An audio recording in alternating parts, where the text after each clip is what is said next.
This is a Guide Your Light network production, creating podcasts with purpose. My name is Kiani Mills, and this podcast is created to help you see, feel, and experience the human side of business. I'm a business owner, an entrepreneur, and a parent. And like many who have travelled this path before me, I've been through the lows of the lows and the gut-wrenching pain. But I've been through the triumphs and the wins and the indescribable highs, all of which I consider to be my lessons in the school of life. On this show, we are going to start some conversations to ignite new world ideas into some very old age businesses. So if you're a leader, a business mind, or an entrepreneur, get ready to think, act, and feel differently so that we can all reach a new level of business success together. So, what are you waiting for?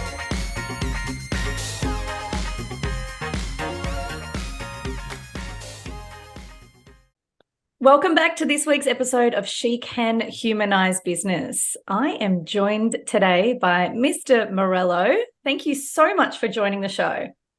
My pleasure, Kiani. Thank you for having me. Yeah, amazing. We've already had a great chat before I press record, so I feel like I already know you. We got pretty D&M before we press record. Pretty deep, pretty quick. I'm interested to see where it goes from here. Oh, look, honestly, my trait on a good person is how deep, how fast can you go? Yes, correct, exactly. Well, you come from good stock and good recommendations. Obviously, a big shout out to Maritza Barone and also Liz Volpe, two amazing women that I hold in very high esteem. So thank you very much to them for connecting us. And we did say prior to pressing record that the meaning to life is the people we meet and what we create with them. So I'm certainly glad that we get to drive tonight and spend a bit of time together. Absolutely. I truly, truly live by the motto of it's not what you know, it's who you know. And I'm in good company. I'm very grateful. So thank you. Definitely. Now, I ask all of my guests, and it's really fitting for you, given what you guys do at Entourage. What does the term humanising business mean to you? Well, it is very fitting for what we do at the Entourage because we're a very values-driven business. And one of the key fundamentals when we work with businesses nationally and internationally, we've got members in 11 countries now, is actually to do a deep dive on the vision, mission, and values of the business. And it's interesting. Some people say, we get people that come to us from startup to sub $1 million to $1 million plus to full advisory clients that are $100 million businesses, right? And it's interesting. A lot of people have this misconception in the early days that the vision, mission, and values aren't that important. They're like, it's just me and my wife, or it's just me and two staff, or it's me and a VA in the Philippines. And they go, oh, it's not that important for us right now. I said, well, I'm actually got to fundamentally disagree with you there, because the reality is all the great businesses, if you look at, and all the great organizations, businesses, foundations, groups, organizations, groups of people, they actually, one of the first things they did even before they started was develop out the vision, mission, and values that they wanted to stand for as a business. So when you ask me, humanizing business, and the best way to do that is it's to be values driven, right? And not compromise on those values, to be ethical, have some corporate social responsibility now. Like, I think we're going through world's in a pretty crazy place, I'm not going to deny, but we're actually going through this new dawning of consciousness. And the beautiful thing about this new dawning of consciousness is that this next generation actually do look at those things, and they're looking at things like, are we an eco-friendly business? Are you peopleless as much as possible? Are you looking, do you have some feed, give back to some group or some organization? Like if you're an education business, are you doing education? If you're a food business, and you're giving food out away to people. So there is definitely a big part of that now, and that's a big part of the humanisation, in my opinion. Yeah, I love that so much. And you're right, we are stepping into a new consciousness, and it's a beautiful thing. And we did have a brief conversation about children before. And, as parents, I feel like that's a beautiful gift that we get to hand down to our children, because the world is changing, and COVID definitely changed a lot of the landscape, especially in businesses and small businesses. So for those of us that are in business and still in business, number one, well done. But Yeah. secondly, it's that contribution piece and making sure that we are giving back. And, I Yeah. want to highlight the trip that you were mentioning with Liz in going to Cambodia. Did you want to speak into that Yes. a little bit? Yeah, definitely. So, Liz Volpe and her husband Jesse Volpe and I have been for 10 years now going to Cambodia under the banner Project Gen Z, and working very closely with a lady named Geraldine Cox, who's Order of Australian Medal recipient over in Cambodia, where there's two locations which they're called Sunrise Village. We don't call them orphanages anymore. Obviously, we want to make sure that the whole concept now of working with children in these developing nations is to create more of an environment of what do we need to do to get them back on track. So if their mum and dad weren't in a position to be able to do that, and you can as parents, people can sit here in Australia and go, oh, how can they do that to their children? You have no idea what these people are going through over there and what they've gone through as a country and as a people, right? So it's a completely different stream of things. But if anyone does want to get involved, they can go to Project Gen Z, so PROJECTGEN and then the letter Z.com.au. There's a registered button. You can come along with Liz, Jesse, and myself, and 20 other entrepreneurs. We take over entrepreneurs to go and run entrepreneurial challenges with these kids that are sort of 14, 15, 16, 17, and try and encourage them to either look at higher education out of, living in these, Sunrise Village slash old-fashioned, like new age orphanage, we'll call it. And then obviously give them some education and some inspiration around potentially starting their own business as well. Oh, I love it so much because it's also a lot of fun. yeah, It's also it a sounds lot of fun as fun. well. So it Yeah. is. So we obviously do a whole bunch of cultural things as well. We head over to Siem Reap. We end up in Angkor Wat. We do a sunrise in Angkor Wat. We did a hot air balloon last time we were there, over Angkor Wat in the morning. So it was a beautiful trip. Jesse, Liz's husband, and I, and two other guys that went over on the last trip actually got matching tattoos of Angkor Wat as well. Love So We're going to have to and get it's a life photo of changing. that. We did get a photo of that. It's all in the same spot. So just a little thing to know over there. You have to get a tattoo. First of all, they didn't want to do it because it's quite a sacred emblem for Oh, them. right. Okay. But I explained to the guy that we were doing it out of love because we love Cambodia and we love, the Cambodian children. We showed him all the work that we do with the kids and with Geraldine and so forth. And they're like, he's like, all right, I'll do it, but we had to pay him extra. It's Cambodia still, so they're still quite entrepreneurial, so Clever. had to pay him extra. Paid him extra, but then we had to get it somewhere where no one else could see it. So you guys can use your imagination where we got it where no one else could see it. No, Okay, it's maybe not I'd that have bad. one photo.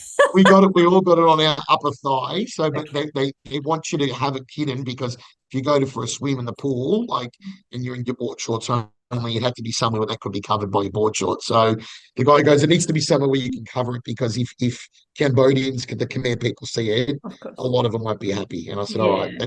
this is good negotiation and compromisation here. I was going to say, I'm sure there was a part of you that was really proud of those negotiation skills. 100%. I wish the Cambodian kids were there to watch me learn how to negotiate. So there we go. I still have to pay extra, don't forget. We still have to pay extra. But that's right. That's good negotiating skills on his behalf. Oh, I love that so much. And so the work that you're doing over there is incredible in helping the community over there, which is so needed, especially for those adolescents that kind of, 14 to 18-year-old. It's so important. Bring it back to here, bring it back to Australia. Tell me a bit about Entourage and how it's helping our small to medium and bigger enterprises. Yep. Bring it home. Great, fantastic. So Entourage has been around nearly 14 years now. So a lot of people, that's our branding behind me. You can see here, I'm in head office today. So we've got 49 head office staff here at Sydney CBD. Then we've got another 19 remote and about another 35 sort of subcontractors that we work with. So the members get access to a whole plethora of experts and help and advisors and coaches and events and things of that nature. Effectively, what we do is we work with businesses to go from 6 figures to 7 figures, 7 figures to 8, and then 8 figures and beyond. So we do that through a myriad of our programs and courses, and we've got some amazing stuff available just online that we're very much, our marketing style is that we're very much about giving value to people. So we just give them lots and lots of value, and then a good 8 or 9 times out of 10 people will self-select if they think they're the right person to be a part of our community. We do interview every single member to come in just to keep that, to just protect the community as well. Like I think energetically, spiritually, emotionally, we have had people over the nearly 14 years that haven't necessarily been they might have had a big business and they might have been really successful financially. They weren't necessarily successful mentally, emotionally, and spiritually. So we've always been a little bit protective now, and now that we're at a point. So obviously originally founded by the great man, Mr. Jack Delosa. He's just had a third best-selling book, going through Booktopia. Very, very smart businessman, also a great human being, one of my best friends. We've traveled all over the world together. We've done Vegas and Monaco. We've done retreats in Bali. We've done sessions with shamans around the world. So he's an amazing human being. So he is the original founder of the business. And then there's been a few of us that have invested in the business and believed in what Jack was creating. And then effectively, we work with businesses over a period of time across something we call the 6 elements. So we break every business up into exactly how we run I would not arrogantly or hubrisly, but say our successful business. So we break it up into what is your marketing methodology and your marketing plan, what is your sale process and customer journey, what is your product and service delivery, what is your operation systemizations and so forth, what is your financial management, and last but not least, what is your people and culture and your vision, mission, and value. So we're across those 6 elements. And the whole idea working with entrepreneurs is to take it through what we call the entrepreneurial hierarchy, hence our little emblem that you see up there. It's all, got subliminal, like this was one of those expensive marketing agencies that went, show us what you do. And you told them, they go, how about this? We're like, that's good, because we used the entrepreneurial hierarchy. So taking people from technician mode into manager into leader into entrepreneur, and letting them understand that it's okay still to be doing some technician work, but we should be doing a lot less of it if we plan to make the business scalable and saleable. Yeah, I love that. And I love that too, the triangle. It's a stronger shape. So anything to do with our It is. It keeps popping up on stuff, doesn't it? Right? So it's funny that. And we started our podcast at 444, which is it's all aligned. It's all aligned. Especially if Liz Volpe was watching right now, I still remember over the years I used to get little text messages from her. It's 11:11. It's 444. It's always reminding me to make a wish, and it's an angel number, and somebody's overlooking us, and we're on purpose, and we're on flow. Right. We're aligned. There we go. I absolutely love everything that the Entourage does, but there are other businesses that do similar things. So for you, what was it that what did you see in not only Jack, but in the business and the way that it was run for you to step in and join a part of the team?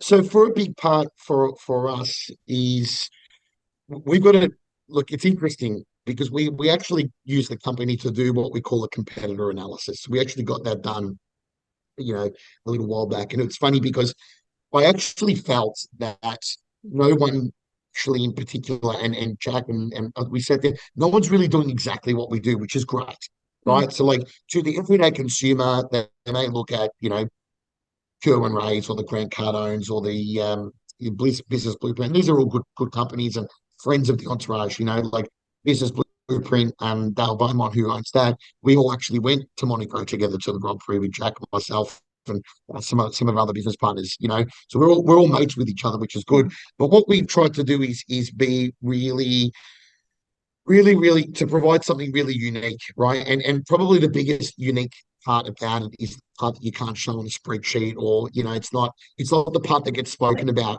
on a success story, like looking at Jane Lou, who used to be one of our members, who's now got $100 million e-commerce ladies apparel clothing business, right?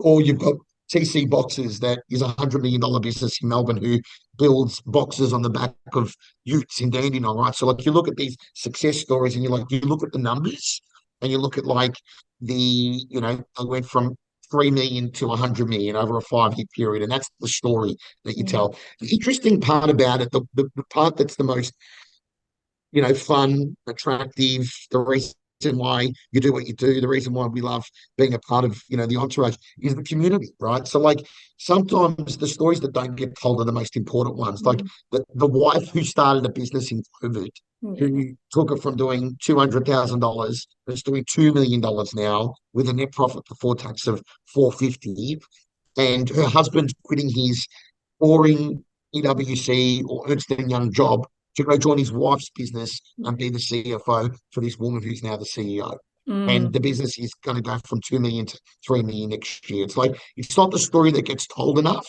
It's the Yeah. story that gets you to come back and to continue to want to support and help people, because it's a very It's enlightening appealing. experience, and it's a very nourishing experience to see these Yeah. people go from here to here to here. Some of them don't end up going all the way here.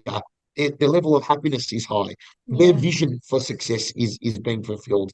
And like I often, whenever I'm sort of presenting from stage, I'll often get asked about sort of what's my motivation in business and in life. And I always say, Andrew Morello wants to make lots and lots of money, to pay other people really, really well, to do the things he doesn't want to do, so he can do more things he loves doing with the people that he loves. Yeah. Right. And so, and an audience will resonate with that. And I think more than ever, that's what the Entourage has been able to do for people, to facilitate an environment for them. And especially if it is single mum, or even a married mum sitting at home with this idea, and she's created this business, she's got it off the ground, but she's at that point now where it's doing two, three, four, five, $600,000. She's like, wait a minute, I'm not a business. And I hear these words from lots of Yeah. mums and parents and people that have had a side hustle. They go, but I've never done business in my life. I've just accidentally done this. Well, you haven't accidentally done it. What you've done is you've taken your passion, your charisma, you've taken your mindset, you've taken the excitement of the journey that you're on. Now it's time to put some structure, some process, and actually take it to the next level if that's what you want to do, right? So, and understanding that. So I think that's probably the most unique part of what we do. And then like our retreats, we do a retreat once a year. We also do a member assembly for all of our members. We did the last one up at Dreamworld, so we hired out the whole Dreamworld for a few days. We just recently we did a leadership boot camp in Sydney. Like, they're just fun, Yeah. right? They're nourishing, they're exciting. You leave very ready to take on the world. And so, and then we, obviously we do a lot of the one-on-one advising and coaching as well. Yeah, that's amazing. And it seems like Yeah, a really holistic approach. You're it is. catering for the, sub 6 figures, 7 figures, and 8 figures, which, as we know, every business, I liken it to children, right? Little children, Yeah, little problems, little business, little problems, big children, big problems, big business, big problems. They just change. There's correct. always problems, but it's Yeah, understanding where they come from, how to solve them, who can solve them. And ideally, as you said, kind of removing that technician mentality and allowing the people who are in those roles to solve the problems, yeah. which is And, amazing. and, and really to empower people to understand the best way to not perceive it. Yeah. And like, there are always going to be challenges and problems and whatever you want to call them. But I sort of, what I think has been one of the most beautiful things I've seen over the last 14 years with Entourage, and then even the last sort of 20 plus years in business now, is that like when somebody sheds their skin, or like they finally wake up one day and realize that they have the power to be powerful, right? And it's like sometimes you've got to keep chipping away at them, like you got to get chisel and hammer out and just keep chipping, and or you got to get the oil guns and grease up their joints and just explain to them like you've got the power to be Yeah. powerful. You're the one who needs to make that decision mentally and emotionally and go, okay, this is it, this is what I'm going to do. But Yeah. like you've got to keep in mind as well, and we spoke about it briefly before about our parents, generational trauma. Like you got to keep in mind, people carry things, That's from important. past marriages and past relationships, past business ventures. Like, you look at, we've got a new member that's just joined us, and her parents were refugees to Australia. And I remember when we were first talking, and we did this whole plan for her for the next 12 to 24 months and where she's going to take the business. She's got a multi-million dollar business. And she was like, oh, the fees for the year, or the investment they call it, was, she goes, it's quite expensive. And I stopped for a moment and I said to her, and she just finished telling me this whole story about her parents, 45 minutes about how they came on a boat from here to here, then they finally got to Australia and so forth. And I said, no worries. And both my parents were born in Italy, from in a boat. They were taught in Italy as well. So I explained to her that the investment she was about to make is less than 1% of what her business is doing. She just, it was gobsmacking for her. She'd never looked at it that way, Yeah. right? And she goes, "Oh, that's a really good point." I said, it is a good point. And I said, like, I said to her, the number one thing I want you to get out of the next 12, 24, 36 months with us isn't just the business side of things. I think it's you surrounding yourself with 7 and 8 figure business owners, and shift that mindset away from that lack. And she's like, oh my God, this is what I said to my parents. Like, she goes, my parents yelled at me when I was going to take the lease on the factory that we took. Yeah, They're wow. like, what are you doing? You're crazy. You're in your late 20s and you're about to sign a lease, a 20-year lease for this massive factory. Now, both her parents work for her, Yes. and she's in her late 20s. Oh, I love that And like so I said to her, I much. said, well, it's a beautiful thing, right? It's actually, I'll ask her, you should interview her. Oh, She's I'd love amazing. And to. that's the other thing. I said to her, are you doing things like podcasts? Are you speaking at conferences? Are you doing anything like that? She goes, no, I'm not. And I said, well, that's There the you other go. thing I want you to do. What an amazing story, right? Like she was an Totally. academic at uni. She went and got a job after uni, like, followed all the traditional Yeah. ethnic New Mhm. Australian thing that you're supposed to do, keep the parents happy, go to Yeah. university, get good marks at high school, and then go to university and get a job that pays you 100 grand a year, then buy a house and all that. And I said to her, imagine you did that. The world would not have got to experience one, your products, Mhm. two, more importantly, experience you. I love that. And she's Oh, like, wow, so I think that's a big part of the journey. I think one, the entourage, but two, yeah. my contribution that I try and give. Like she was dealing with our team, so I didn't really know her. And I actually said to her, I hope I'm not going too hard on you. She's like, no, this is what I needed to hear. And from a 45-minute meeting we're supposed to have, it went for 2.5 hours. But I loved it. Like at the Yeah. end of it, I thoroughly said to her, interestingly enough, I actually said the words, I said, I've enjoyed this, I think, more than you have. So I Yeah. said, this is what makes it all worthwhile and makes the reason why Mm. we do what we do and why I do what I do. Yeah. This is the why. Absolutely. So look, there's a classic scenario, right? And it's interesting. I think growing up in Australia and growing up with a pretty amazing family, it's sometimes I forget that. But she obviously had a great family as well. Like they produced this beautiful, amazing daughter, right? And it's interesting. But she knows of my brother who you grew up in Melbourne, so you'll know. So Jealous Craig Real Estate, my brother's one of the directors there. My sister's one of the general managers for the foundation. She's the general manager of the Jealous Craig Foundation and raised millions and millions of dollars. And she goes, I know who your brother is. I know who your sister is. Now I've met you. She goes, what did your parents, like, she's like, I want to have kids eventually. What did your parents do? And I was like, I said, interestingly enough, it was interesting. My parents actually just fostered an environment of unconditional love. Like they never, people go, oh, my brother was school captain, sister was school captain, I was vice captain. They're like, she's like, how did you guys, we all started businesses young, and they're like, was your dad, my dad always like pushing you to do more? And I'm like, no, not at all. Like I could have said to my dad that I was going to be, a hippie. My dad would have been fine with it as long as I did it really well. He'd be like, you better be a really good hippie now. Right? You better go and change some people's lives or something, does Yeah. he rather than just go live off the fat of the land and do nothing, right? So it was interesting. I started my first business at 15 running the youth events down in Melbourne, actually with Liz's husband. So Liz's mother-in-law, Carol Espinoza, used to be Volpe, now Espinoza, she actually gave me my first government grant at 15 years old. Wow. She worked for the Moonee Valley Council to start my first business. So like, I said to my dad, I want to go run underage dance parties. And you'd think most dads would go, no chance. I don't know you being a nightclub owner at 15 years old. And I did it. And my dad was just really supportive. And he's like, then when I finished year 12, he's like, you're going to go to uni? And I'm like, no, I don't think I am. And my sister had gone and studied in Europe. And my brother had an accounting degree that he never Yeah. used. He did the accounting degree to keep my parents happy. Like, go get an accounting degree because it's safe. And you can always get a job as an accountant, right? So, there's always, what are the two things that are definite? Deaths and taxes. So Yeah. go become a funeral director or become an accountant. You've always got a job, Oh, I know. right? Effectively. Well, So that was there we part of the go. reason why I went to law. So I was like, all right. Everyone needs a lawyer, correct? What Everyone needs a lawyer. So there we go. So parties were they? so the first one I ever did was called Angel. And the motto was class, style, prestige, but there was nothing classy, nothing prestige, and nothing stylish about it at all. It was just a bunch of rat bag kids locked up in a nightclub called One Bar in Moonee Ponds on the corner of Puckle Street and Askervale Road. And I used to jam. Yeah. It could fit like 600 people. I used to jam like 1,000 kids in there, right? So that was that. Then we ended up working with the guys running the Metro nightclub. So we worked there. We used to put 3,500, 4,000 kids in there. And then we did QBH. Then we did some stuff with a guy named Kevin Lau. and I know exhibition Kevin very building, so Europea and things of this nature. Yeah. How old are you, if you don't mind? I know it's rude to ask a much. lady, No, but I how was old are you, going if to you don't say, mind I asking? was going to ask the same question. I'm 36. Yeah, I'm 37. So yeah, so Yeah. you would have jumped on the We've train from crossed paths. Frankston and come to some of my events. Correct. 100%. You would have. 100%. Metro, QBH, and Kevin's a friend of mine. You And know, Kevin.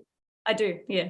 Yeah, I was actually with Kevin at the 161 reunion 2 weeks ago. Oh my gosh, I didn't make it down. I was devastated. But We went to the 161 reunion together. My cousin, do you know my cousin Anthony Morello too? I know of him. I Of don't him, think okay, know yeah. So me. he's got a few venues in Melbourne too. So Yeah, Anthony Morello, Kevin Lau, Mitch Nation, Andrew Morello, we all went together. yeah. I've got to say, we're going to give credit for anyone who's grown up in Melbourne and knows Melbourne well. Credit where credit is due. The guys at 161 put on a show of the century. Yeah. It was like we were transformed back into Studio 54 Oh, in in oh. in New York. Mm. Like we walked in, it started early. They kicked it off at like 6:37. They gave us like food and cocktails. Everything was free.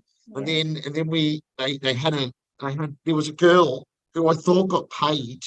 She was rolling around on roller skates, like Roller Girl from Boogie Nights. And I said to her, "Look, I don't want to be rude, but can I film you?" I know it's a bit weird. And she's like, "Yeah, of course you can." So I filmed her and I put it on my socials. And at the end of it, I said, "Oh, what's your socials? Like, if people want to book you." That's what I said to her. And she goes, "I'm not getting paid. I said, "You're wearing a leotard, roller skates for fun." And she's like, "Yes." Fire twirlers and dancing disco balls and performers and the music was just, it took me, actually, I felt like I was transformed back to my childhood. When I Oh, say childhood, my early 20s, I love. 161, Oh just my gosh, enjoying life. So so good. And look, I grew up working behind the bar in nightclubs. So billboards, yeah, Metro, Evolution, Tramp. Evo, oh my God, geez, you know them all. Wow, Yanni, look But at I you. truly believe, like, I put that down to my ability to be a chameleon and be able Yes, to talk yep, to anybody in any state. yes, yes, I can negotiate with the best of them, and it's got nothing to do with correct. technical skills. It's all got to do with my hospitality skills of Yeah. meeting people, serving people, and then having to kick people out.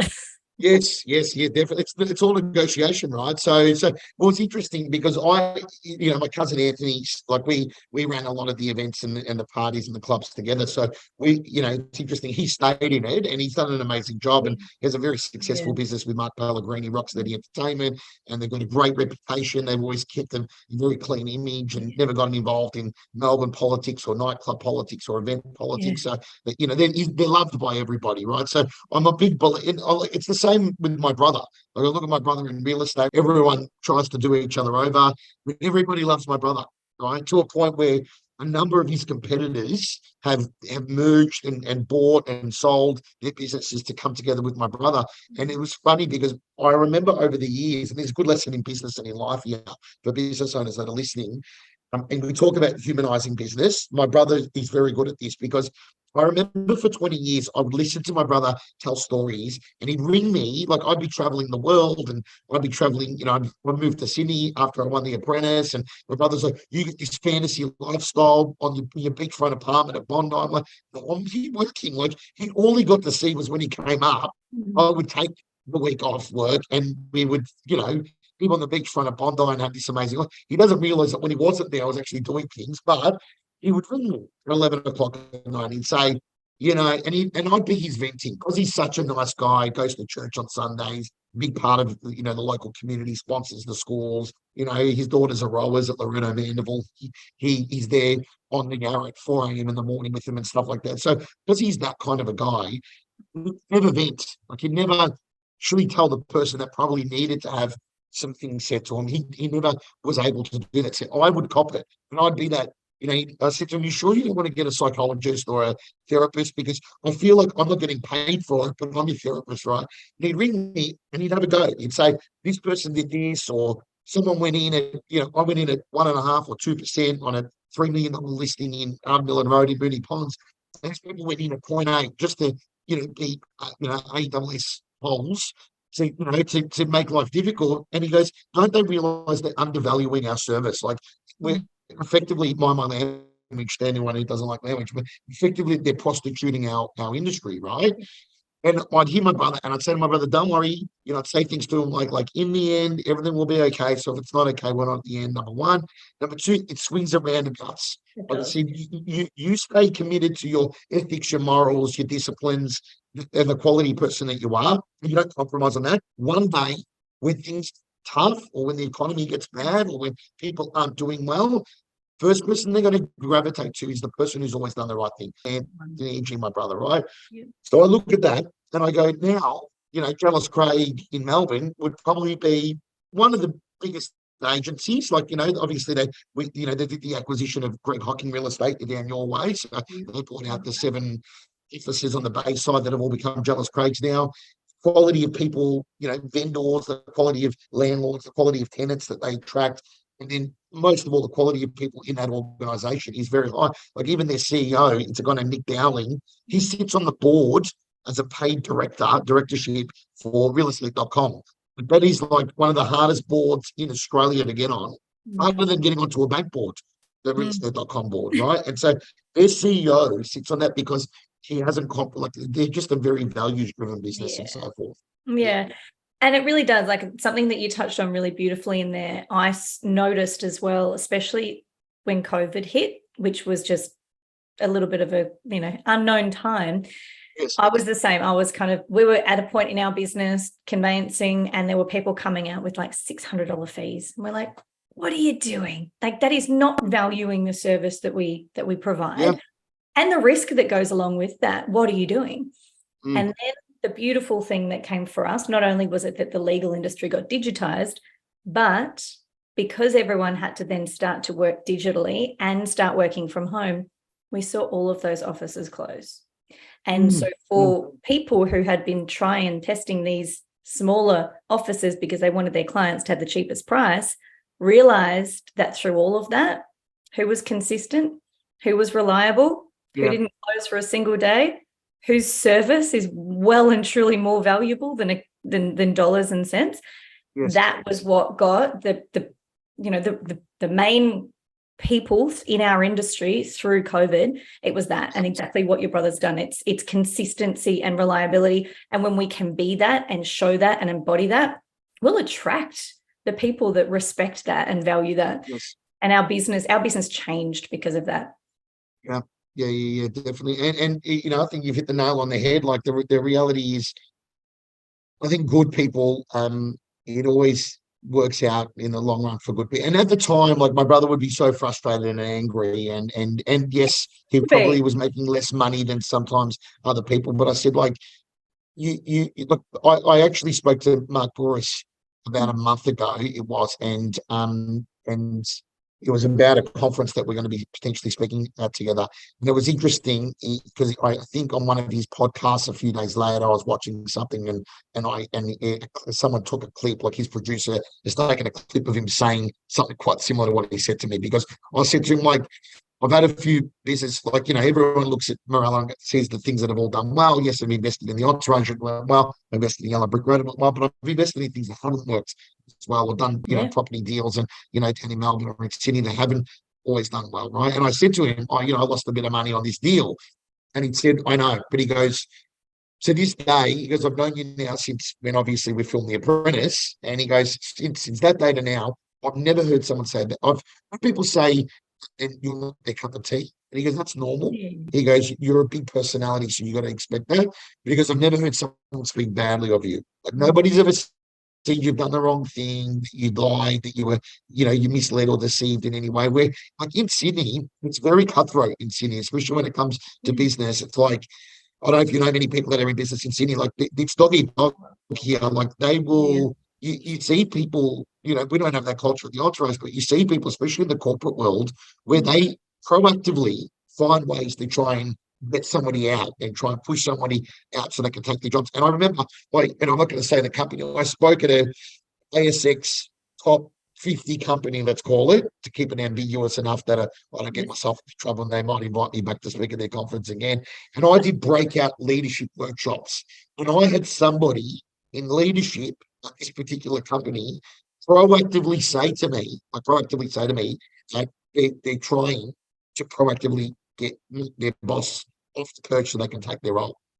He didn't lie. He didn't. I gave him credit for his honesty. Like, I said, you know what? I'm going to give you Pay for credit effort. for your honesty, right? But it's like they proactively, especially in Sydney and especially the large organisations, have got a culture of like, you know, if I'm a technician, how do I take my manager's job? If I'm a manager, how do I take my leader's job? If I'm a leader, how do I, you know, how do I go and then start a business against my my boss, right? And you see it, right? And it's I'm not saying it's right or wrong. Like, I'm not saying going and starting a competitor is wrong, because that might be the journey that you're on. Like, I think it's always good to go and sit down and have a conversation with the person that you've been working with for the last 10 years and go, listen, There's a way to go about it, right? I want some ownership, give them the opportunity, right? It's like interesting thing that my brother and I used to talk about a lot especially when I did traditional real estate in Melbourne, was that, like, I would talk about, I would not expect the business, you know, like I sold a few properties for Liz and Jesse, like, if Jesse had gone with somebody, Liz and Jesse had gone with somebody else, I can understand it. Where I would have been upset is if they didn't call us in. So they've called us in and we've gotten it every single time, and we've sold it, and we've gotten them record prices every time. So they love us, right? So they're very happy with John Craig and very happy with us. But like, if I wouldn't mind, even if, you know, the relationship I had with Jesse and Liz for 25 years, like, I would be fine if they went with somebody else, as long as we're given the opportunity for the business. So it's a little bit like when people go, oh, my staff left me. I had somebody talking about this. I had 3 staff leave me and they started a direct competitor. And I'm like, all right, it's bad.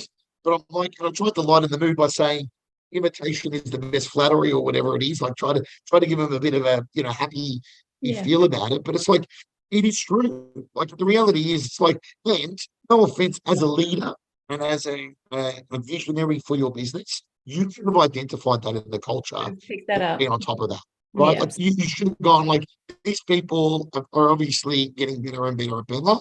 You've got to pull them all in, offer them a chance to buy in equity, or to potentially you know, buy in equity, or have shares in the business, or give them like A, B, and C class shares. So, like, There's always a way to incentivize people once you find out what their method of reward is.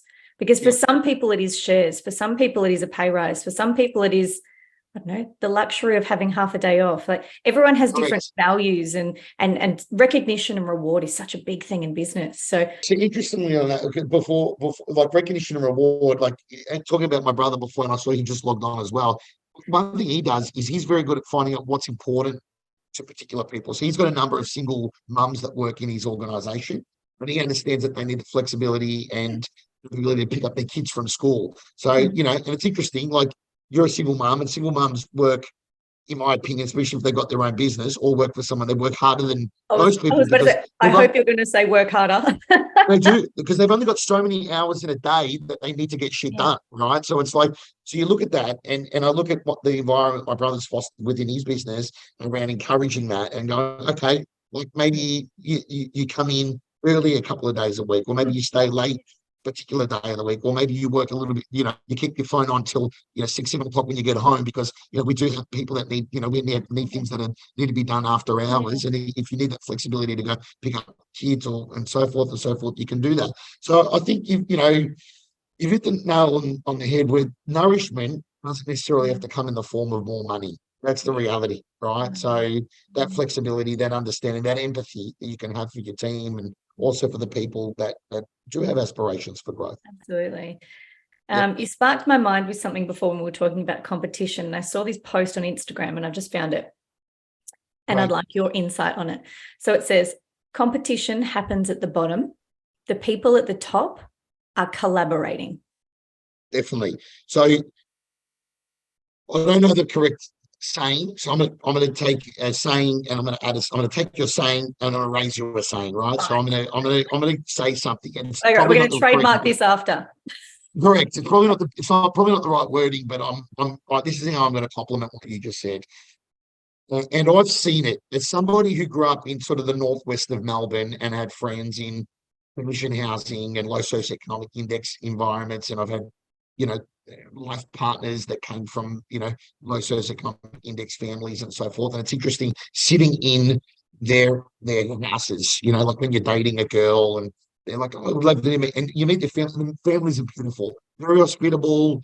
They're very generous. They're probably more generous sometimes than people that have more money. That's the funny part, right? Yeah, That's the they're irony humble. of it all. They're humble. They are. But interestingly enough, and this is not a, when I say this, it's politically incorrect how I'm going to say, but for the sake of just responding to what you said and having something for us to build on after this, poor people talk about other people, right? Middle class people talk about events. Like I'm going to the Portsea Polo, or I'm going to the races, or I'm going to Coachella. I'm going to, like, that's what they talk about. Like everything's about leading up to the event, and then for the next 6 months, it's about how they went to that event. Like it's the first thing they bring up. When you see them, like, how's things? And it's been 4 months since they went to Coachella. They're telling me, when I asked them how's things, I just got back from Coachella. That's That's such a like great example. Sydney is massive. Eastern suburbs, Sydney is a massive part of that. But rich people, and when I say rich, I mean like rich in consciousness, but Healthy. also rich in business, rich in success, rich in, economically, socioeconomically as well. They talk about ideas, Mm-hmm. like they don't sit there and like, I look at, once again, like my brother's a prime example of that, how he's consistently collaborated with people, even when they were his competitors. He'd say to them like, oh, this, this developer, I know this developer, he's got 16 houses to sell. Why don't we sell them together? Yeah. Why don't we put both of our logos on the bottom and sell them together? Like, it's a good operator. It's like, let's collaborate. Let's work together. There's plenty for everyone. The But conversation changes, right? 100%, 100%. Yeah. So, but what's your opinion on it? Yeah, look, to me, as soon as I read that, I felt like it was a mindset thing. So when your mindset is in a state where you are potentially, glass is half empty, you're feeling in the pits, you're feeling down and dark, you're feeling at the bottom of the barrel, then everything seems like competition. Everything seems hard. Everything seems challenging. Everything seems a little bit slower, or, it's kind of like that bottom mindset. The glass is the perfect example of it. Glass half empty. And then when you are in that top part and you are glass half full and you are firing on all cylinders, it's almost as though the competition seems like lack, seems like fear, seems like restriction. But then when you're in that top part of your mindset, in that glass half full section, everything is possible. There are possibilities everywhere. The world is my oyster kind of mentality. So when I instantly heard that, I went, oh, I see that. But at the same time, too, if we relate it back to business, because that's what we're here to talk about, I do know that when we are struggling in business, I tend to look and see what everyone else is doing. Whereas when I'm thriving, I don't give two shits what anyone else is doing, because no one's me. Yeah. So it's a different kind of hierarchy in the mindset. Correct. And certainly to anyone watching this, I am not standing here to say I am perfect. Right. So I'm guilty of all of the above. And I'm We're not religious, but humans. correct. And I'm not religious, but I did go to a Catholic school growing up. And the one story that always stuck with me, that I always talk about and I always say, people are like, oh, are you religious, are you? And I'm like, not really, but I'm more spiritual than religious, right? So I go, okay. But the one story that always stuck with me from primary school and high school, and having to do VCE religion as part of you have to, going to a Christian brother school, was that the story of Mary Magdalene, where he goes, he was not sin to cast the first stone, right? So I look at that as a massive sign of consciousness, right? So it's like I, as somebody who's been on the right side and the wrong side of situations before. So certainly putting up my hand to say that, I'm a sinner and I've done the wrong thing by people before. I look at those people that have forgiven me, and I look at that and go, forgiveness is probably the pinnacle of consciousness. Right. So I look at that, right? And so I think that also applies not to just other people, but to ourselves. So I think what ends up happening is subconsciously and mentally, when we have so much guilt about things we've done, or business isn't working, or I have to lay that person off, or I wasn't able to get the result that that I really wanted to get for my client. Like, people carry that guilt, right? Like I see that in businesses we work with all the time. And I go to them, like, listen, at the end of the day, were your intentions pure? Yes. And this isn't, I don't know if you've read The Four Agreements by Don Miguel Ruiz. I'm sure you have. For those who haven't, the fourth agreement is always do your best, right? So if you can walk away and say, okay, I know I did my best. Right? I know I did my best, right? And I went above and beyond. And I stayed back until 10 o'clock at night, or I did those extra sessions, or I made those extra calls, or I introduced them to those people. And I did everything I possibly can. Right. And I remember this because when I was in traditional real estate as I call it a child because it was, that long ago now. But when I was, listing, managing, selling, listing, managing, selling, listing, managing, selling, I did it 6, 7 days a week, 14, 15 hours a day. I did over 1,000 transactions, right? Either listed, managed, or sold, or all three. Sold or all three. And I look at that and I go, okay, there was times when I didn't get a result, right? And vendors and owners, they want to blame somebody. It's human nature. As an unconscious, much more I say much more immature because they're still maturing for me to do and consciousness for me to grow into. So as a less conscious and less mature person, I took it personally. You'd bust your ass for 8 weeks to get this property, ready for market, on the market, stand in the Melbourne winter in the freezing cold and do open for inspections, get to auction, call the auction for them, and nobody bids. And it's like they just spent a whole bunch of time, energy, and effort. The wife's been having to clean the place 3 times a week for you. She's not happy. He's not happy because she's not happy. No one's happy. I'm not happy. Yeah. And I used to take it really personally until I realised that I had to understand, and this is when I read the 4 Agreements by Gun McGowan. But say you've just highlighted another one of the rules. Yeah. Don't take it personally. Correct. Exactly it. Number 3 in the 4. I haven't read it for like 10 years. What's number 1? We better tell everyone now. So number 4 is to always do your best. Number 3 is don't take it personally. Number 1 and 2 is... 2 is don't make assumptions. And number 1 is be impeccable with your word. Impeccable with your word. There you go. We just nailed that shit. We freaking nailed that shit. That is good. It's really good. But I think it's good we are. But I think I actually cut you off before you finished that really important part of the story. And it was, you used to take things personally, then what changed? I learned to forgive myself. Like it's interesting. This is pretty deep. I won't go into all the detail because I don't always share this story, but I did. It's sort of I must have been 19, 20. I did something pretty bad. And the person I did it to forgave me. It took about 5 years, but they forgave me. Wow. And it was interesting during that period from when I did something to them. It was over a girl, as we all did at 18, 19. I was very apologetic. And during that 5-year period, the burden of guilt shifted from me to them because it took them 5 years to forgive me, right? And I saw the damage it did to them holding anger and that, towards me. And it's like I did a lot of growing up in that period, and I did a lot of maturing in that period, and my consciousness grew in that period. I read a lot of books, and I went to a lot of seminars, and I got myself coaches, and I invested time, money, energy, and effort into being a better human being. I went and did volunteer work. I started, I went over to the Philippines and did volunteer work. I went to Cambodia. I used to do St. Vincent's de Paul in Footscray in Melbourne on Thursday nights, do soup band, right? And it's like, I probably started doing a lot of the philanthropic work that I do a lot of now. And I sit on a lot of boards and I go and volunteer and to Cambodia and I do work with Seed Foundation for Indigenous Education. People always go, how did you get into philanthropy? I go, I had to do it going to a Catholic school growing up. I had to do it as part mandatory, right? So yes, I had to do it. But then what happened was I probably lived a fairly colourful and elusive life. For those who knew me, like, we just talked about 161 and Evo and Revolver and stuff. Yeah, so I wasn't. We've had a very similar upbringing. Let's say I wasn't some angel, right? So I lived this elusive life. Then I did something really wrong, to someone close to me.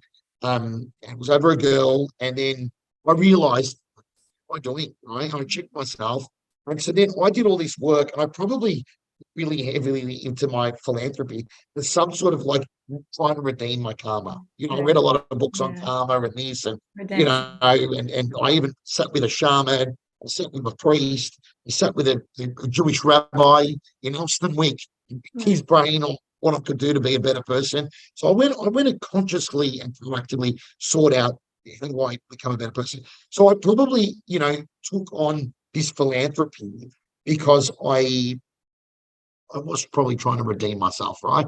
But then once I redeemed myself, I realized it gave me a lot of nourishment.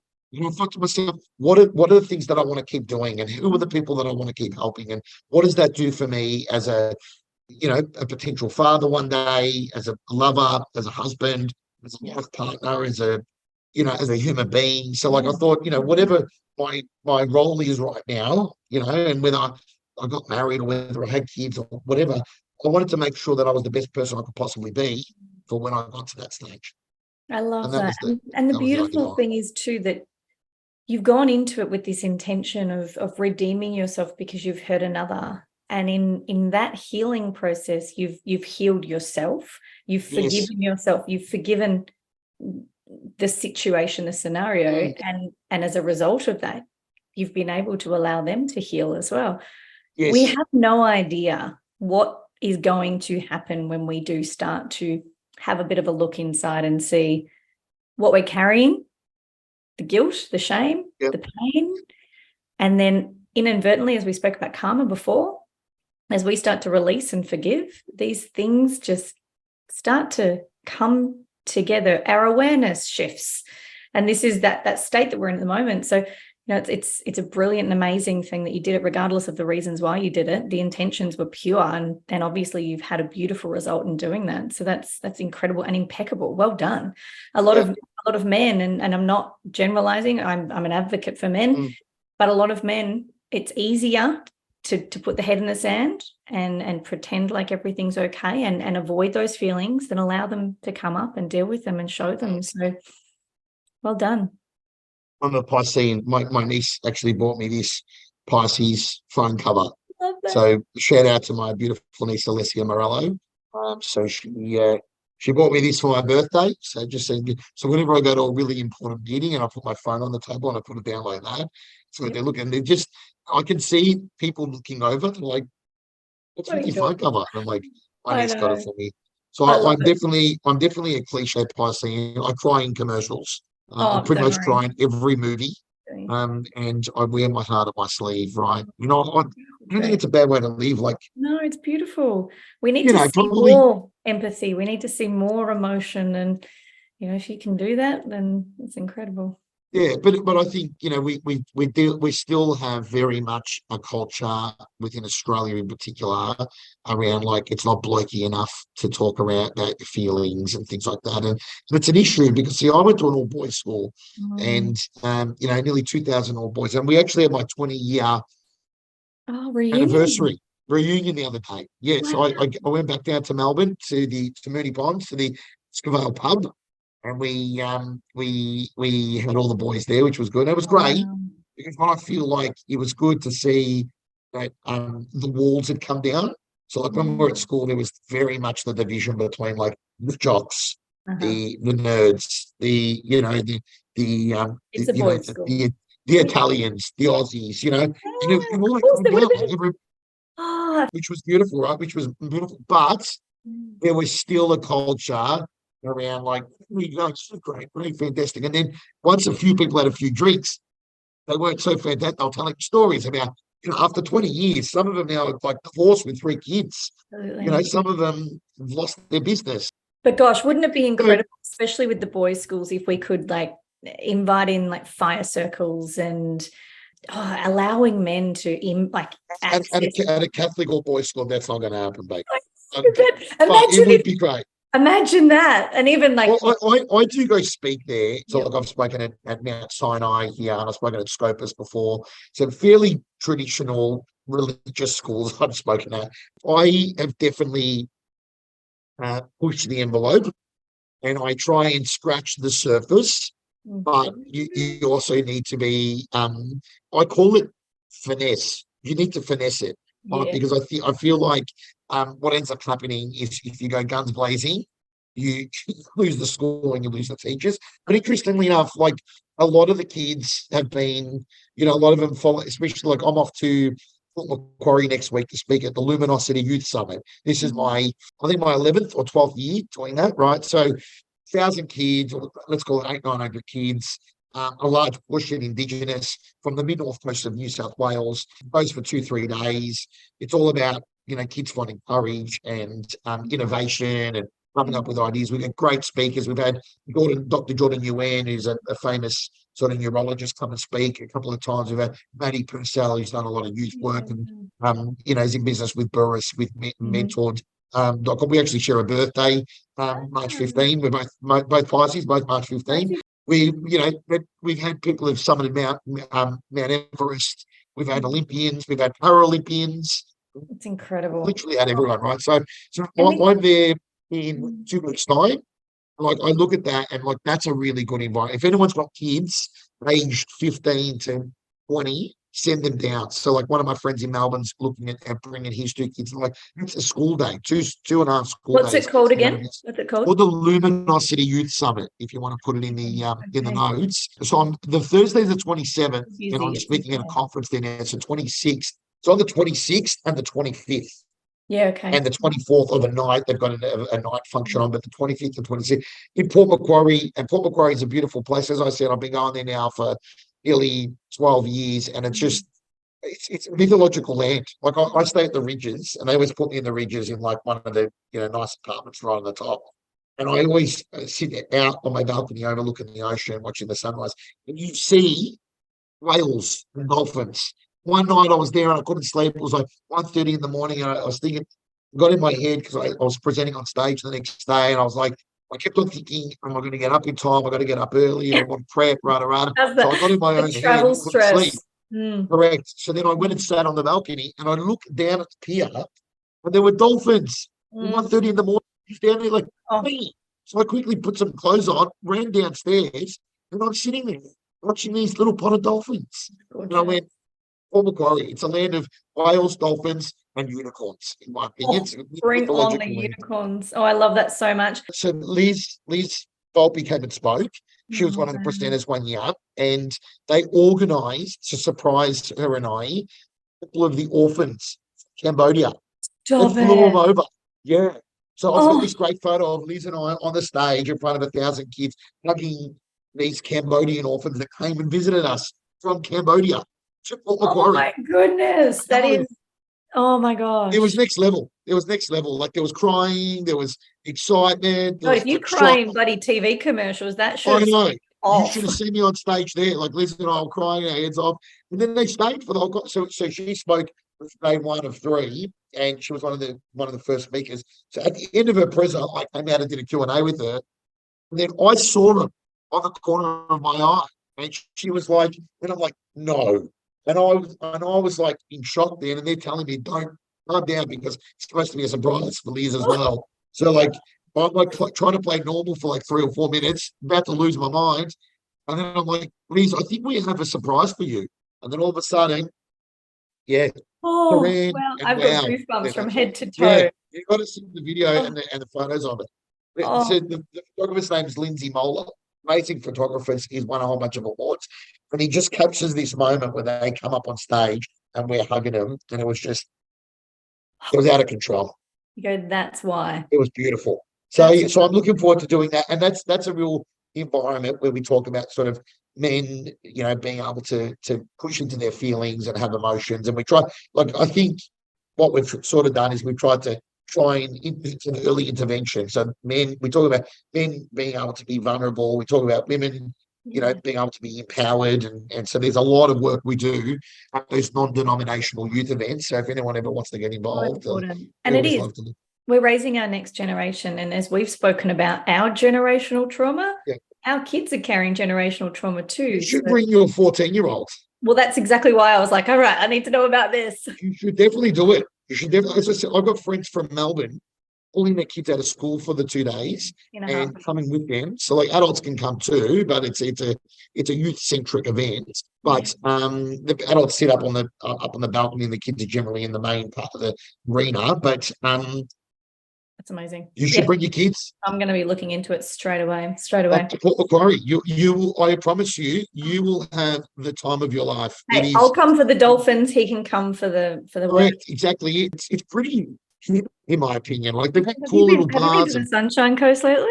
I heard Sunshine Coast as well, and I have. I spent Christmas there on the Noosa River with Jessie and Liz, ironically.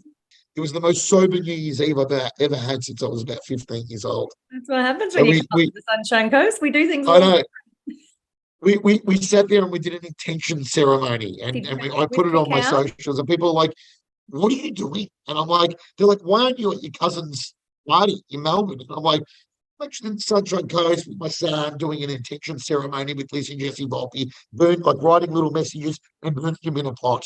And they're like, "You're cooked," and I'm like, "I'm actually not. I'm completely straight. I've not even drink alcohol." And they're like, "Wow," they're like, "This is fantastic." And I'm there in my ceremony poncho from Peru. I was wearing the ceremony poncho. Spent the night playing with the kids in the pool. Like I was playing all pool games with the kids and put them to bed. Then we did it. It was a beautiful, wholesome New Year's. It was very nourishing. It was a great way to start 2023. Yeah, that's amazing. And it's never a bad thing to do something new. It's one New Not Year's at all. lifetime that you Yeah, will remember. You will remember that. correct. The fact that we're talking Correct. about it right now shows that it has imprinted It on was you. definitely, it was amazing. One and two, the other thing is, interestingly enough, like I had my birthday, March 15, obviously, Yeah. this year, and everyone was asking. They're like, because we went through COVID, a lot of people that are like close around me right now are people that have known me since COVID, and they're like, okay, so they've got to meet Morello and got to experience it and come to a conference or been to here or traveled with me or whatever. And it's interesting. They go, "What are you doing for your birthday?" Like, your cousin runs nightclubs. You used to. Yeah. I watch your socials and it looks like you're always somewhere at some event enjoying something. Like, tell me, what are you going to do for your birthday? I said, for my birthday, I'm going to switch off my phone. I'm going to get my son, took him to soccer training. And then I took him to the beach. Then we went and sat by the water. We had a beautiful lunch. Geraldine Cox came over from Cambodia and I took her for a nice lunch in Mossman. Then we had a nice dinner. Then I went to Bondi, and it's like, and everyone's like, "When are you having the party?" I'm like, "I'm not having a party." See, what you guys do on your birthday or for New Year's or for a celebration, I do on a Tuesday, right? So I'm like, my version of nourishment and fun on my birthday is actually spending it with my son and spending it with like the people I love, right? Like that was all I needed, right? And Like, and I didn't need to be on my phone, and a whole bunch of people were texting and calling, and probably some people thought I was being rude, but I just didn't want to look at my phone that day. I didn't want to respond to the 1,000 messages or text messages or Instagram or all that. I wrote a nice message at the end of the day. Thank you for everyone that's you sent me best wishes, that you for those who sent me gifts. I don't expect gifts. I'd rather you go make a donation on my behalf to one of my charities. That's what I'd rather you do, right? And that's the So, beautiful way to do it. And the gorgeous thing, I actually had a conversation with someone yesterday who was saying that their parents, who have been successful in their own right, run many, many businesses, earned a lot of money, done all those things, they've retired now. And the most special thing for them, their purpose in life, is now their grandchildren. yes. So what makes them happy is seeing their grandchildren happy. I was at an event, a 60th birthday, and it was my mate Robbie Perina from Glenori Bakery. His mum turned 60, and I emceed the event for him. And it was in this massive mansion, and they've done extremely well. And they worked very hard, and they're new Australians as well, so Italians and so forth. I actually saw her. The best part of my night was seeing her come inside from the party, the elaborate party they put on. Full entertainment. Massive tables, massive cakes, photo booths. Full five staff serving drinks, five staff cooking, like the whole kit and caboodle. And my favorite part of the whole 60th birthday, I did a post and I put it on my post, and people can see this on my socials, was when Paula Perina came inside. She spent an hour with her 11 grandchildren. Oh, And I just said, I cannot wait to be a grandparent. She's like, whoa, whoa, whoa, whoa, just calm down. But I'm like, it was just so beautiful. Like they were that organized as a family for the event. They had, proper professional children's helpers. So like, people that worked at kindergartens, they brought them in for the party to keep all the kids occupied and all that, so the adults could enjoy themselves. So there was like 20 kids in there getting full blown entertainment and everything, which was great. Paula came in and she just sat with the 11 grade kids, and I was like, Stay there, Paula. Let me take it. And then I went and got the professional photographer. I'm like, I'll take a photo of this. Yeah. This is better than the cake. Don't worry about the cake and the DJ Uh-huh. and the performers. So See, yeah, little yeah. things So in life. it was That's a where very beautiful thing. sometimes we can get so wrapped up in the stuff and in the things and in the doing that we Yes. forget to just be and enjoy the simple things in life. So the fact that that's how you spent your birthday, I think that's brilliant.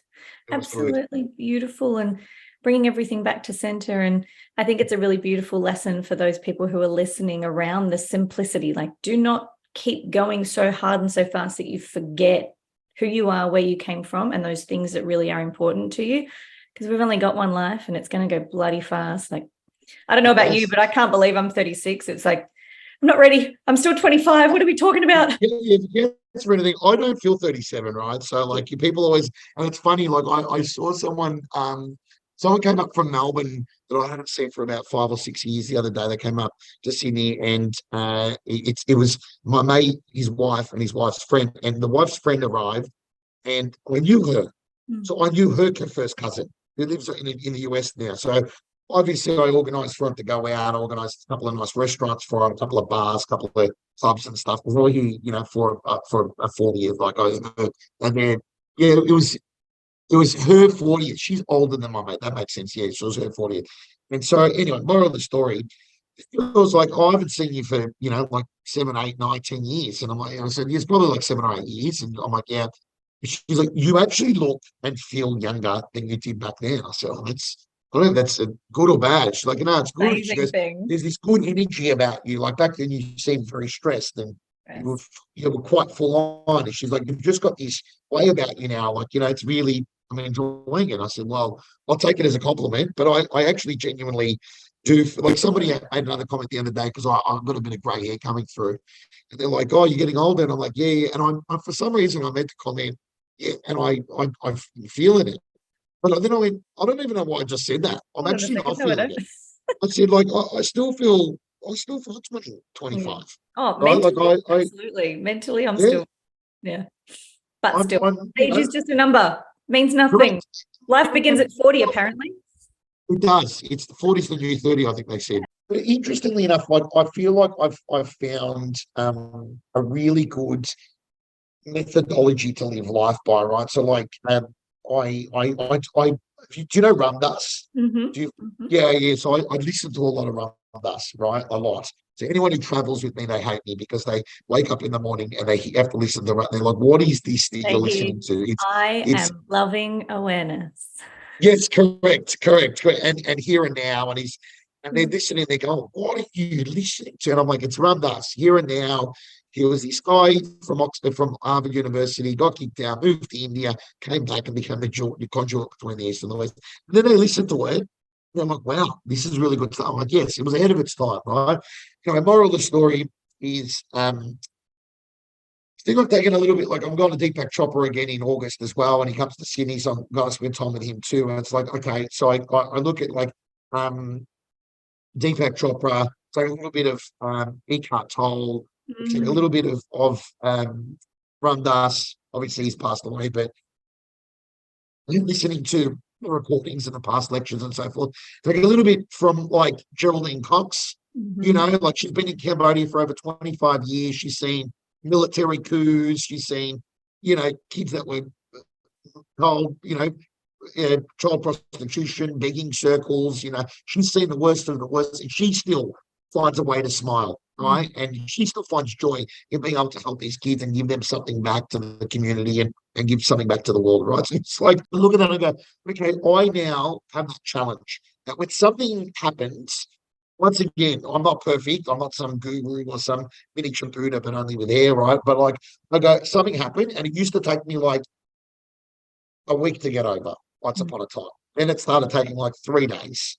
Then it took 2 days, then 1 day, then 1 hour. Then now it's like within seconds, when something will upset me, and like pretty much I have nailed it now. Like I can pretty much get it down to like 3 seconds. Like something gets me angry, and I just like, bang, something flickers through my mind, and it goes into a little filing cabinet, and it goes like this, and it finds like, wow, the girl who from Cambodia that came to visit us, Liz and I on stage, when you see the photos, she's got a deformed face, right? So her parents sold her to a begging circle over the border into Thailand as a child.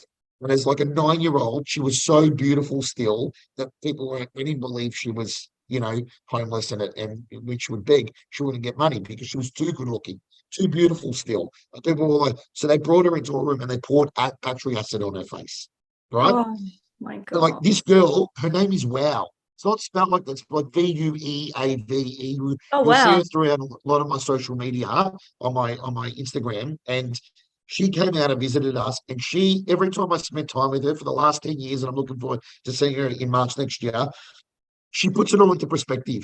She's always smiling, she's always hugging, she's always kissing, she's very affectionate, she's always very grateful for everything. And it's like this woman has gone through probably one of the worst experiences that you can ever have as a human being.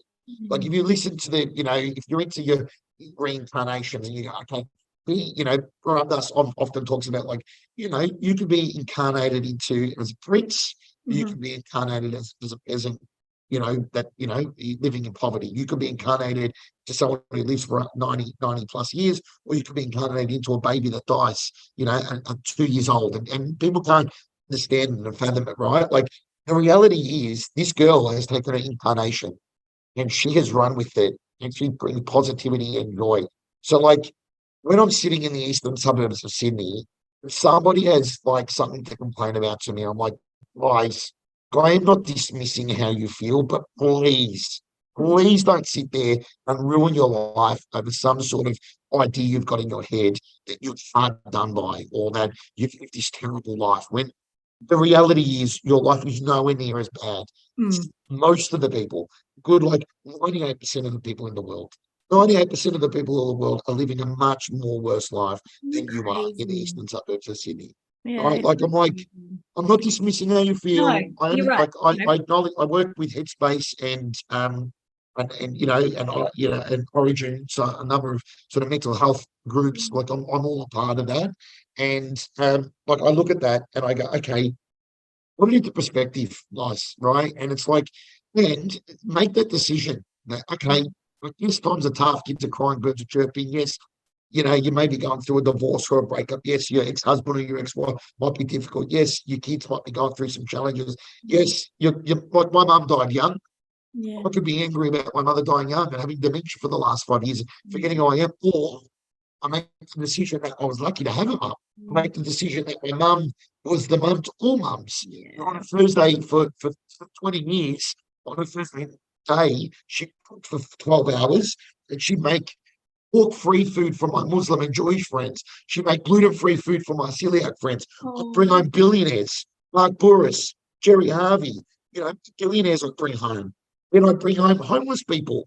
I was the kid who'd bring home a homeless person to their mum and dad's home. And my parents could have gone anywhere, just sit out of our home. Instead, my mum would invite me in, feed them, let them clean themselves up. My mates got arrested as kids. My dad could have gone, they're criminals. Why would I let them in the house? My dad heard that their father kicked them out. My dad let them live with us for 3 months. That's the This is sort a of parents I beautiful. grew up. So I look at that and go, okay, my mum died at 70. Yeah. Am I happy about it? No, I'm not. Am I better off to have had a mum that died at 70, Yeah. changed thousands of people's lives, contributed so much back to the world? And she had a very tough life. She had a really bad childhood. Like, I'm not going to go into that, but she had all the bad stuff that could possibly happen as a child happened to her. And she decided she was going to be a better mother because of it. She decided she was going to be a better human being because of it. And I made the decision that I was going to be nourished by that human being. Yeah. And that's such a beautiful thing for you too. And it's, in a very, again, it's not discounting how someone feels because everyone's trauma and pain is relative to them. Correct. And what they've experienced and what they're capable of experiencing. But at the same time, it almost comes down to a point of what can we control, what can't we control? And 98% of the world we can't control. Correct.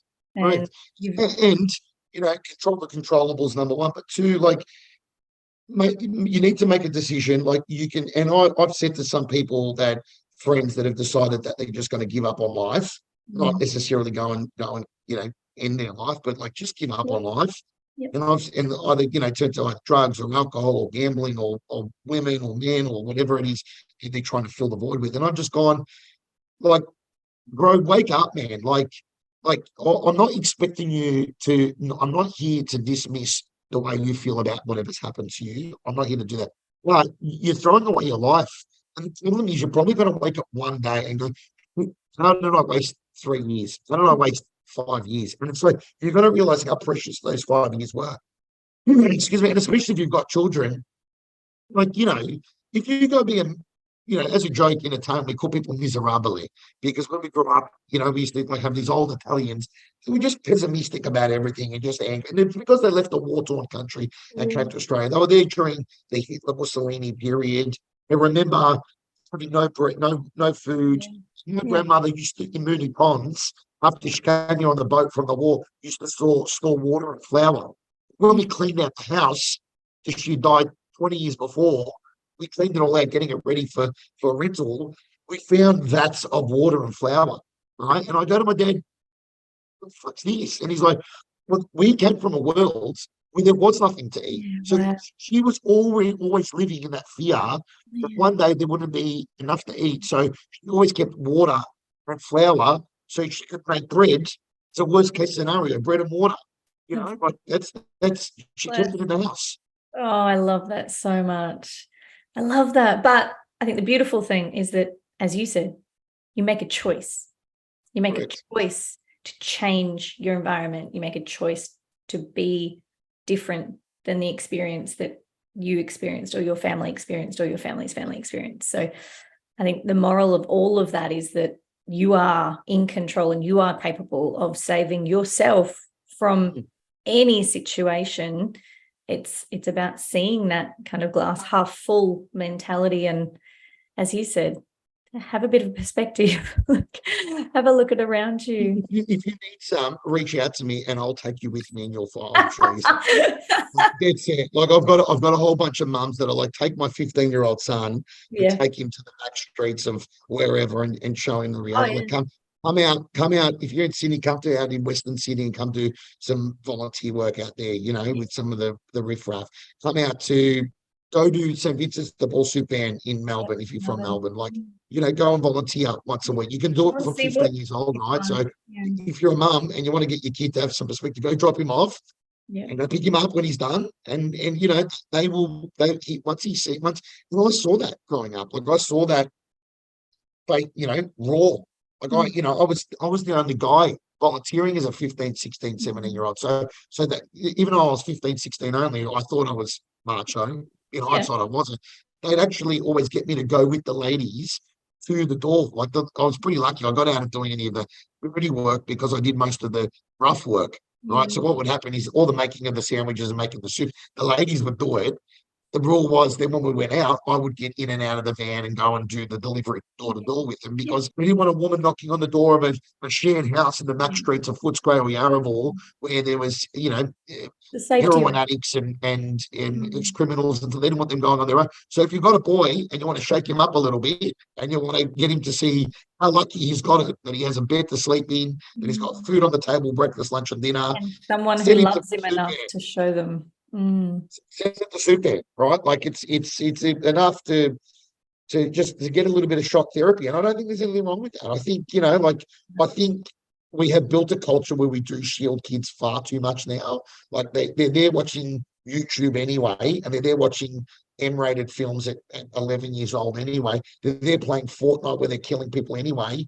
So let's go and expose them to like real life people, and let's go get them actually interacting with like homeless people that aren't going to hurt them. They're just, and I'm not saying go send your kid out to the streets on his own, like he or her on their own. Go with them, maybe go and make 10 sandwiches, go find somewhere in your community or your city where there's people struggling.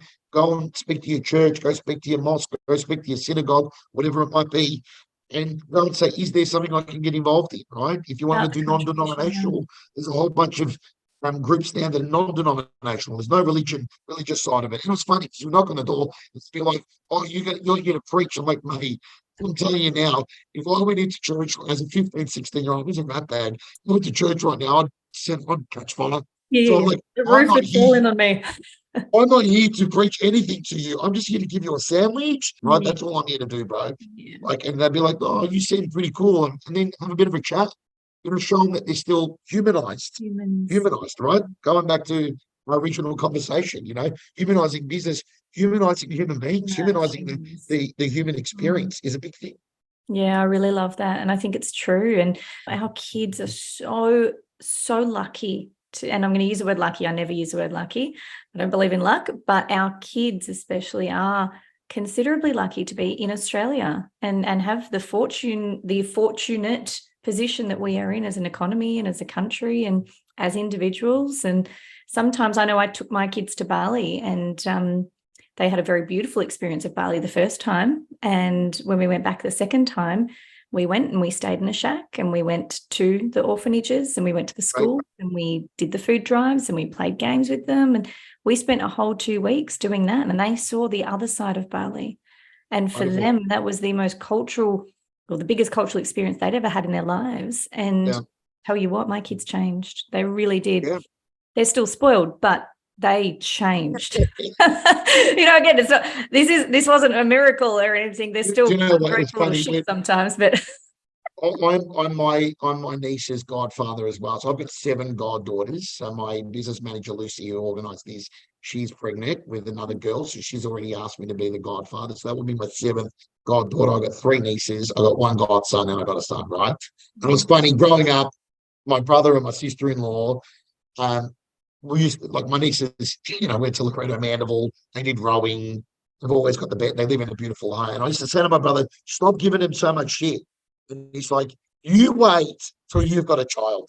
And I'm like, "I'm not going to be like that. I'm not going to be like." And it's like now we're up in Sunny Coast. No, we're in the Blue Mountains, and we went to Kmart just to get some things for like a picnic. Right? I'd forgotten some things in Rose Bay, and I go, "Let's go into Kmart and get some things." Anyway, as soon as we walk into Kmart, he wants me. He wants a Matchbox car. This is a 2-year-old, by the way. This is how good he is at negotiating, right? So it started out with $2 Matchbox car. I said, "Your budget is $2." When we got to the toy section, he then goes and he went from 2 to 5. Because he goes, "I don't know if I want a Matchbox car. I think I want like a monster truck." Yeah. So I went, "Okay, we're 2 to 5. All right, fine." But he's already got me up 150%. Keep that in mind. This is a 2-year-old. Given a budget of $2, now he's got me up to 5. So he's picked the monster truck. We're walking out and he sees a railroad set. This is a 2-year-old that connects a wooden train set that connects to his other wooden train set that he's got with us. So now he pitches it to me. He says, "Papa, don't worry about the car. This is a 2-year-old. Put the Jordan on my mother's life." It's like, "Don't worry about my mother's grave. Don't worry about the car. Don't worry about the monster truck. This is a good investment." He didn't say the word investment, but he's like, "This is a good one. I can use this train set and it connects with my existing train set." Value. We went from $2 to 5 to $30. You got a this is wooden your train set son, out. remember, right? Don't I've cursed myself. you have So my mother would be looking down, just laughing, going, our children "This is are your our fault. biggest gift, and it's This is your fault. This is all their own you. fault. You should deal with it. Like you either got to be really happy with it or really upset." But my brother, he's like, my brother came to my place and he's like, "This kid's got more toys than a toy store." And I'm like, "Look, he does get a lot given to him by He's cousins and stuff like that." did you say that though? Yeah, he's a single child, like he's on his own. He needs toys. Correct. He needs entertainment. He needs constant entertainment. So, Oh but my he God, negotiated. He went from I $2 love that. to 5, 5 to 30, and he got it out of me. And we're walking out of Kmart, and I paused for a minute, How did and I that went, happen? and like the other night, he goes to his mother. He asked his mother for something. We're out. Asked his mother for something. She said no. He comes over to me, tries to pull that one on me. I said no. So then he goes to my mate from my office. He came and had some dinner with us, and he's like, and he negotiates with him. He's like, "Marty," gives him this cute little cuddle, and just, "Oh, you can't do this." And I'm like, "Dude, stop manipulating people. Love Like, what are it. you doing?" I was going to say I might, and I'll wrap this up with this story. Yeah. Was the first time that I realized the imprint that I was leaving on my child. My 3-year-old daughter, she had this like pretend plastic phone thing, and I was in the kitchen. She was in the lounge room, and I could hear her talking. I was like, "Who's she talking to?" Anyway, dinner was ready, so I was like, "Summer, dinner's ready." No answer, but I could hear her talking. I was like, "What is going on?" So I walk into the lounge room, and this by this time I've said it like 5 times, so I was like getting pissed. And I walk in and I'm like, "Summer," and she looks at me and she's like, "Sorry about that." And I was like, "Oh my goodness, what have I No. done?" And I'm like, "Summer, it's dinner time." She's like, "Mum, I'm on a call." And I walk away and I hear her go, "This is Summer from KLM Conveyancing." That is very funny. I was That like, is "Oh very, my God." oh my God, that is pretty funny. There we It was go. so So I wish I had there you another. go. So what do they say? They say our children are our greatest mirrors. They are. They really are. And that girl Correct. has come into my life to teach me. Like, she's my biggest teacher in everything in this world. I'm very grateful. And at the same time, she challenges Your me biggest blessing and your biggest curse, all in one. There you go. in one type of human. She's gonna remind you of everything on your deathbed one day. You know, so there we go. Absolutely. Absolutely. Oh my gosh, that time has just absolutely flown. I have had It has. the best I've time. had such a great time. This has been amazing. This has So been good. amazing. I'm going to look into that Port Macquarie thing, and So, if recap. Anyone wants further information on the Entourage, feel free to reach out to me on Instagram, and either myself or my business manager can organise a chat with either myself or one of the team. Number 2, check out Project Gen Z for Cambodia, March next year. We're taking registrations now. So go on the website, Inspector Liz Volpe or Jessica Volpe about that. Number 3, Seed Foundation. I didn't get a chance to talk too much on it, but for Indigenous education. So I sit on the board for that. If anyone wants to get involved in some Indigenous work, we provide healthcare education for Indigenous kids in remote communities. Number 4, Luminosity Youth Summit. If you are a parent and you're watching this, get your kids. This is better than them being in school. I can assure you of that. Check it out. And Port Macquarie, it's the land of mythological characters, unicorns, and sunshine and lollipops. So I'm sure you'll have a good time in Port Macquarie as well. Last but not least, let go of the outcome, embrace the uncertainty of life, practice present moment awareness, keep living the dream. Thank you very much. Oh my gosh. That was like There the you go. best wrap up ever. I love it.